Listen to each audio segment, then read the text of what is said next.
Alors, voyons ici comment faire le prédimensionnement d'une semelle isolée. Si nous pouvons parler de ces deux méthodes. Soit on peut passer par la méthode des rapports égaux, bien la méthode homothétique, soit on peut passer par la méthode des débords constants. Et dans tous les cas, on a à combiner deux formules pour trouver les dimensions de la semelle. Alors la condition toujours obligatoire avec laquelle on va travailler sur les deux méthodes et celle-là. Donc Q service, la contrainte l'état ultime de service, la contrainte sur le sol, la contrainte alors sous la semelle, c'est égal à N. Si l'on veut bien sûr pour le prédimensionnement N service à l'état limite de service, divisé par la section de la semelle. Donc S c'est égal à A fois B. S, c'est la surface alors de contact de la semelle sur le sol. Donc A fois B. Donc nous pouvons dans un premier temps, si nous voulons, par la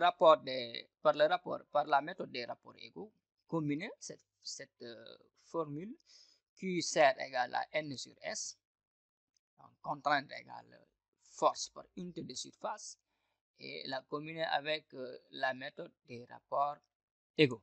Donc les rapports égaux, cette méthode dit que A divisé par A, donc la largeur, la dimension A de la semelle sur la dimension du poteau, petit a, c'est égal à B divisé par B.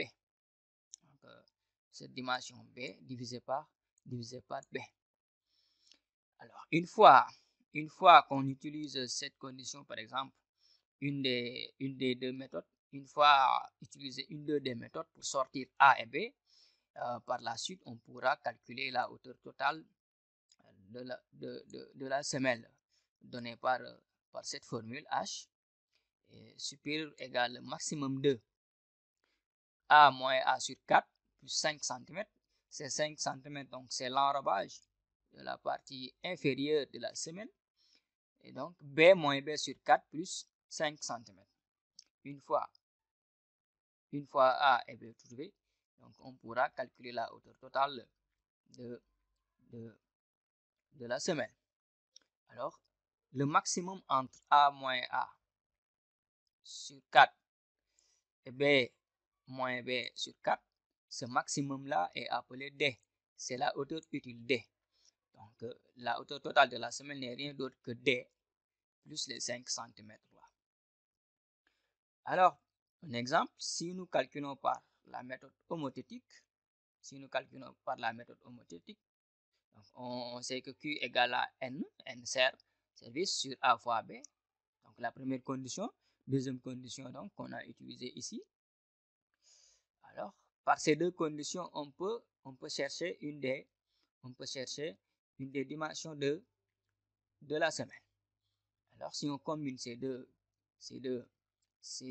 formules, on peut avoir B égale à racine carrée de petit b sur petit a, les dimensions donc du poteau qui sont supposées connues. Donc le poteau est déjà calculé.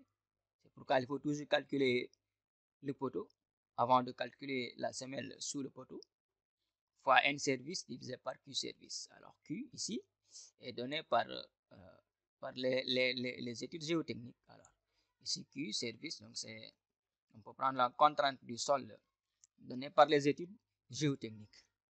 Alors si une fois on trouve B, on peut revenir ici calculer A. Alors A c'est égal à B fois petit a sur petit b. Et dans ce cas, on a alors notre dimension, nos deux dimensions de la semelle.